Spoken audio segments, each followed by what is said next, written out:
روز میرے نبی پہ کوڑا کرکٹ پھینک دی.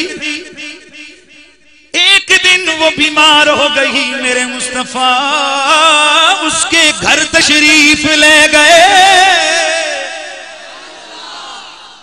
میرے آقا اس کے گھر تشریف لے گئے اور جا کر پوچھا کیسی ہو,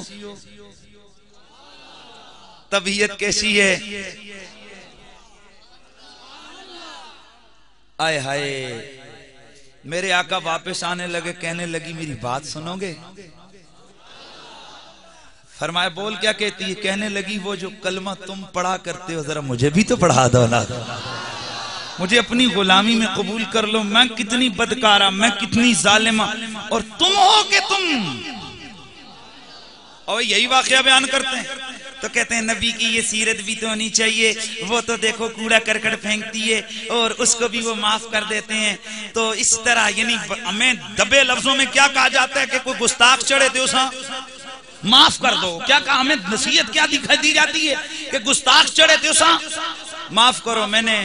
مجھے ابھی میں ادھر آ رہا تھا رستے میں, تو مجھے ایک دوست ہے اسی کالم کے حوالے سے, اس نے مجھے فون کیا.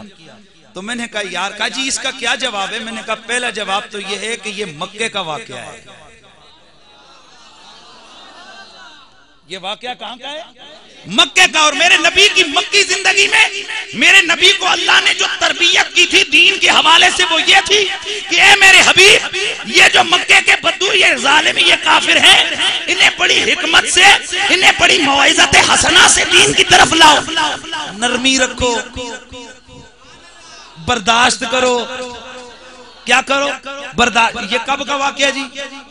اونچا بولو, کب کا واقعہ؟ اور مکی زندگی کی 124 آیتیں. اور کتنی آیتیں بولو, اونچا بولو, کتنی آیتیں؟ 1 2 4 124 آیتیں کہ جن میں اللہ تبارک و تعالی نے سختی کرنے سے منع کی ہے, جہاد کرنے سے, ہاں جہاد کرنے سے, کافروں کو قتل کرنے سے, کافروں کو مارنے سے, اونچا بولو, منع کیے, نرمی کرنے کا حکم دیا. اور داؤم ابھی بھی چھوڑو. یہ مکی زندگی کی تربیت ہے. ابھی بھی تمہیں کچھ کہتے ہیں اور چھڑو جی, ابھی فتوکل اللہ, تسی اللہ تے توکل رکھو. ابھی بھی انہیں چھوڑو, انہیں لگے رہنے دو. یہ کب کی بات ہے بولو, اونچا بولو, کب کی بات ہے؟ مکی زندگی کی 124 آیتوں میں آرڈر کیا ہے؟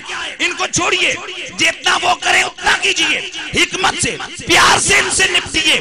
اور جب میرا نبی مدینے میں آیا, اسلام غالب ہو گیا, کفر مغلوب ہو گیا, بدر کی شکست ان کے نام لکھ دی گئی. یار سبحان اللہ کی آواز آ جائے. بدر کی شکست ان کے نام لکھ دی گئی. خندق میں وہ سر ٹکرا کے واپس گئے. جب عالم کفر مغلوب ہو گیا, اسلام غالب ہو گیا, اذا جاء نصر اللہ والفتح کے معید جافظہ میرا اللہ اپنے نبی کو سنانے لگا. گروہ در گروہ لوگ اسلام کے دامن میں بنا لینے لگے. اسلام غالب ہو گیا. 124 آیتوں کا آرڈر میرے رب نے منسوخ کر دیا. فرمایا میرے یار, وہ مکے دور کی بات ہے. اب کی حکم یہ ہے, آج کے بعد کوئی مشرک مکے میں نہ آئے. سبحان اللہ کی آواز آ جائے. آج کے بعد کوئی مشرک مکے میں, حرم میں, اونچا بولو, حرم میں. اور میرے حبیب ان کو اسلام کی دعوت دو, مانے تو ٹھیک ہے, اگر نہ مانے تو آئے نماز سوکفو اوخیدو فقتلو تقتیلا. یہ جہاں ملے پھر ان کو چھوڑنا نہیں. ان کا رگڑا لگانا ہے. یہ کس کا حکم ہے بولو؟ مدینے کا. کس کا حکم ہے؟ تو ہاں مکے میں میرے رسول نے برداشت کی, ہاں مکے میں میرے نبی کے معاملات یہ ہوئے, لیکن مدینے کو نہیں دیکھتا کہ جب میرا نبی فتح مکہ کر کے مکے میں جاتے ہیں, گستاخوں کے بارے میں عرض کی جاتی ہے. آقا ابن قتل اور اس کے ساتھی دوسرے وہ کعبے کے غلاف تلے جا کر چھپ کے بیٹھے ہیں. ان کے من میں یہ ہے, ان کے دماغ میں یہ ہے کہ وہ کعبے تلے چھپیں گے تو انہیں کعبہ امن دے دے گا. میرے نبی نے فرمایا ادھر جاؤ,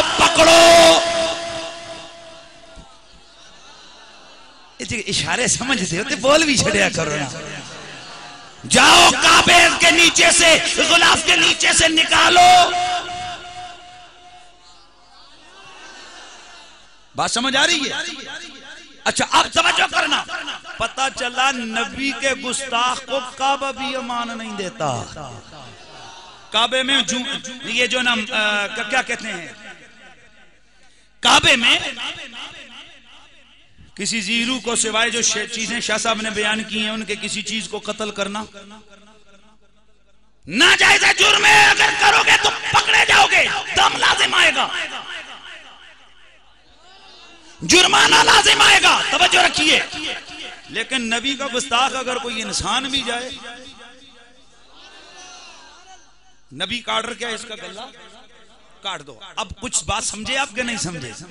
تو صاحب وہ مکے دور کی بات مدینے کی بات یاد نہیں رہی ہے. اور پھر میرے رسول کے سامنے آپ لوگ سنتے رہے ہو، سینکڑوں حوالوں سے میں عرض کر سکتا ہوں اور درجنوں حوالے ہیں کہ میرے نبی کے سامنے جیسے قبلہ شاہ صاحب نے آ کے عرض کی کہ ایک صحابی ہے، یا نبی اللہ میرا باپ تھا گستاخی کی، گلہ کاٹ کے سارا ہاتھ میں اٹھا کے لائے. سرکار ابے رہا سر رہے کیا کیا سرکار کدا سر رہے. ایمان نال دسو جے اج دا روشن خیال تو با یہ کیسا دین ہے، ابے کا گلہ کٹ گیا. اور بندے دے پترا جتھے نبی آوے اتھے ابے رہن دی بھی دال نہیں گلدی. گج کے بولو سبحان اللہ کی آواز.